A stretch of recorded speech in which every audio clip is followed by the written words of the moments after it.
Жаңы төрөлгөн ымыркайдын кимдигине кам көрүү. Киндик бул ымыркайдын жашоосунун алгачкы 28 күндөгү эң алсыз жана жугуштуу коркунучка жакын аймак.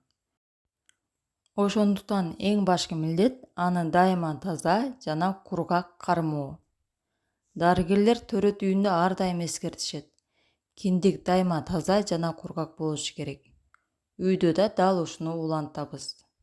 Кантип туура кароо керек. Киндикти күнүнө 2-3 жолу тазалоо керек.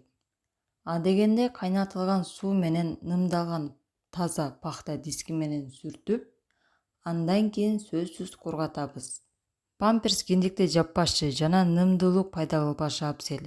Эсиңизде болсун, киндикти тазалаганда бала оору сезбейт. Ыйлоосу көбүнчө кургап калган кытыштыруудан улам болот.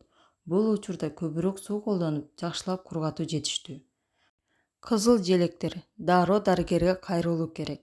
Биринчиси, киндиктин четтери кызарып кетсе, экинчиси сукровица сыяктуу бөлүнүп чыкса, жана үчүнчүсү 2-3 метрден билинген жаман жыт чыкса.